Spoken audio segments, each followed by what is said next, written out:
Vera Bahaj je svetovna religija, ki sledi načelu svojega utemeljitelja Bahá'u'lláh.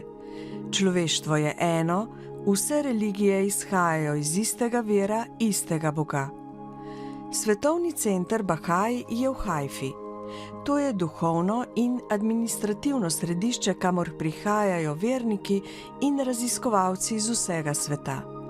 Slovenska skupnost s sedežem v Ljubljani je gostila priznanega ameriškega profesorja, ki se je v Haifi posvetil poglabljanju osebne vere in raziskovanju. I have been in Haifa for the last 7 years, working at the Baha'i World Center. The first 5 years I worked in a section called Correspondence, and there I was doing research for the Universal House of Justice. And then the last 2 years I've been working in the archives. The Baha'i faith is unique among the world religions in that it's rather young. It's only 175 years old. And as a result, we have many artifacts from the holy figures of the Baha'i faith. Just, if you can imagine having the clothes and the hair or the actual artifacts of Jesus, how valuable they would be. We not only have all of that from Baha'u'lláh, the prophet founder of the Baha'i faith, we also have his original writings. And so that's actually the most important thing. We have his writings with his own pen or with his secretary's pen where he has signed and sealed it. So again, rather than having people tell us this is what Baha'u'lláh said, as we have from the Holy Bible, what Jesus said, we actually have his words that he signed and sealed. So those are things in the archives, and that's what I've been doing. How did you find the Baha'is faith? Have you been born into it? No, I wasn't. I was born into a farming family in the middle of the United States, and actually my family was not religious.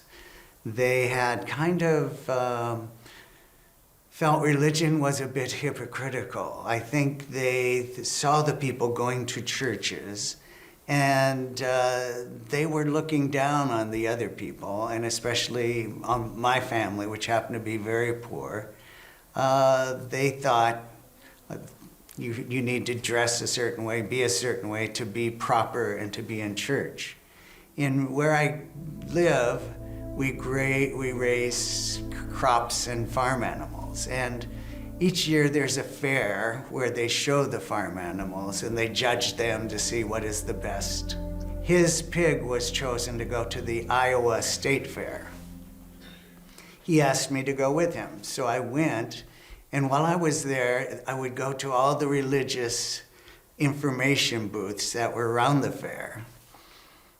The last one that I went and I was reading, they believe in one God, one religion, that God has spoken to humanity through different teachers at different times in human history, that humanity is one, that women and men should be equal, that there should be education for all, that elimination of all prejudices. And as I kept reading down these teachings, I just thought, well, I believe that. And as I got to the end, this happened to be a Baha'i booth. And I just said, well, I'm a Baha'i. And I was 16 years old. That was it'll be 52 years this year ago that I learned about it, and from that time until now, I have considered myself a Baha'i. For Baha'i community, education, as you said, is very important. How to educate children in order to grow up as people with integrity? This is a very great question, and I think it's a question I've spent much of my life exploring, because I have started off teaching children. I actually started off in psychology and started to work with mentally ill people, and then I felt I'm working with people that I cannot help so much, and so I decided to pursue a career in education where I could train young people from the very earliest stages so that they could have a good physical, mental, and spiritual health.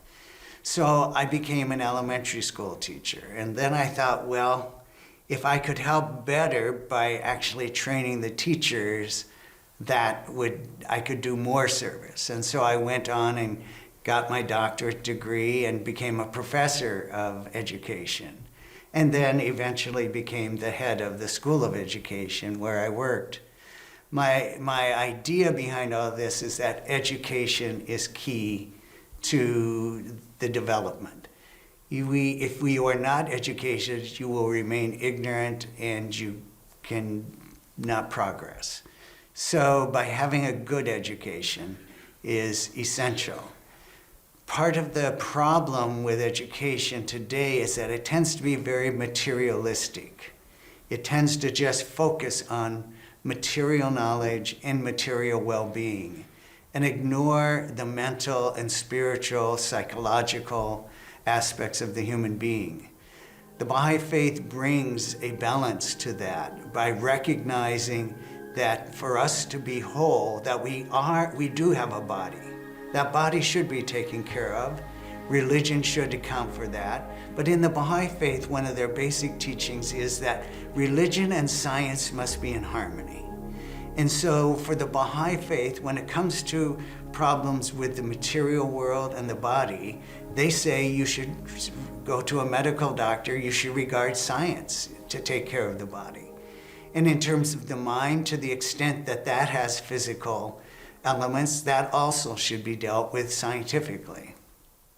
And in fact, religion should be dealt with scientifically. That you should be scientific when you investigate a religion. You should look at the facts. You should see, is it objective? Is it consistent? Does it have proofs? Can it stand up?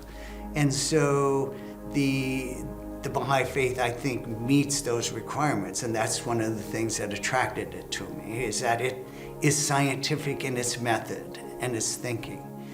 So the thing that is missing with all of that science, though, is the spiritual element. And if you do not educate that element, you'll have people who are very smart, very capable physically, but also could be very evil, can be very destructive.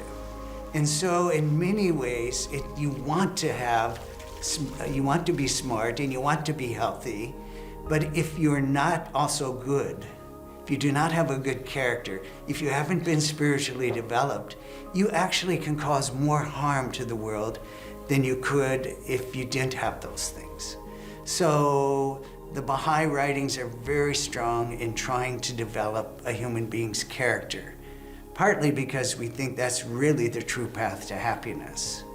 And I think as people begin to acquire more material wealth and well-being, and realize that still something is missing in their life, that the more they get, the more they actually want. You don't actually get satisfied.